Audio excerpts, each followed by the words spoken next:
Thank you very much, Mr. Chairman. Thanks for being here to visit with us. I got a couple of questions. Today there are more than 1,000 species that are listed as endangered by Fish and Wildlife Service, even more considered threatened. And yet in the 40-year history of the Endangered Species Act, only 30 species have actually been delisted because they've been recovered. So to me, this demonstrates clear failure of a policy that was established to provide for the recovery of imperiled plants and animals. So my question has to do with implementation. I think the implementation of the Endangered Species Act is notoriously inconsistent. In their 2013 resolution, the Western Governors Association identified 7 key goals that your agency should consider. The first was to require clear, measurable recovery parameters. In Wyoming, there have been several cases where your agency has changed population requirements multiple times through the listing process. They're moving targets, and they compromise our state's ability to engage in meaningful conservation activities. And one example is the grizzly bear. The agency has continued to move the goalpost for grizzly bear recovery. Management of the bears, which are recovered, costs the state of Wyoming more than $1.5 million a year in conflict resolution and damage investigations, landowner compensation. I mean, isn't it fair to say that if the agency continues to use these moving targets for population, it not only creates a financial burden for the states, but it also fosters a sense of distrust with the agency?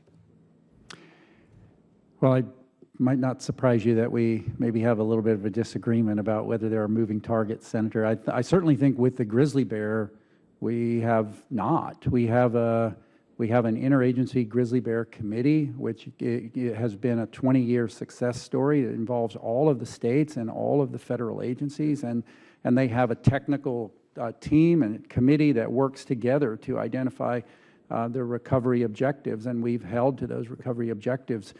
We proposed the bear, we delisted the bear actually in 2007, and we unfortunately lost in a lawsuit, but we have worked again with our state partners to come back, and we're literally on the precipice of another proposal to delist the species. I think we'll be successful, but we've not, in my opinion, changed goalposts. I would say that the law requires us to use best available science, which means in the course of a 20-year recovery plan, can you learn new things? Do you have new science that you have to respond to? And the answer is yes. So do we have to change recovery targets sometimes?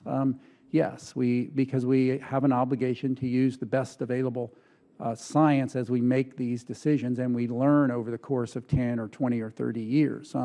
But we try to do that in concert with our state and other partners. Can we do better? I suspect we can do better, and I hope you see in us a commitment to do that.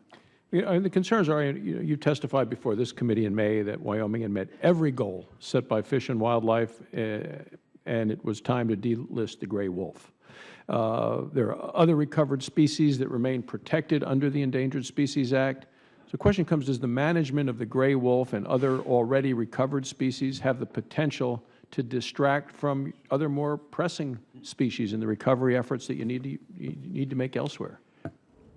They do that, Senator, and I think I've been frank with you and others in this discussion. The U.S. Fish and Wildlife Service, which led wolf recovery, it was our people out on the ground who were, suffering the slings and arrows of outrage. But we worked through that with our state partners, and Wyoming has been a great partner in wolf recovery, and wolves in Wyoming are recovered. And it is one of my greatest disappointments as director to this point have failed in having that recognized. But your point is a good one.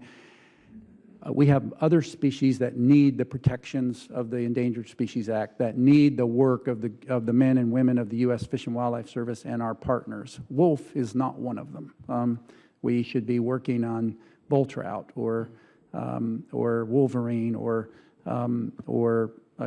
greater sage grouse or other species that can be helped with protection and conservation actions, either pre-listing or post-listing under the Endangered Species Act. Yeah. And the final question just kind of follows up along with, and you partially answered it in terms of your agency. It's currently considering more than 600 species for future protection. Many species already listed do not have active recovery plans. So do you feel you have the time and the resources to adequately examine any of the petitioned species with such a significant backlog of those that you've determined require protection?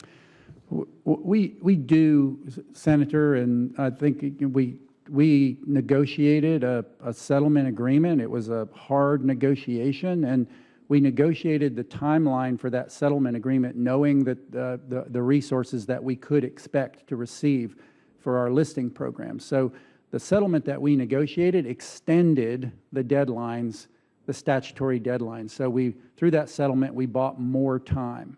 And so we matched up the schedule with our priorities, biological priorities, and our resource priorities. So I believe we have the resources to do the job in terms of the listing workload that we have now. It is a substantial workload, though, and it's a growing workload.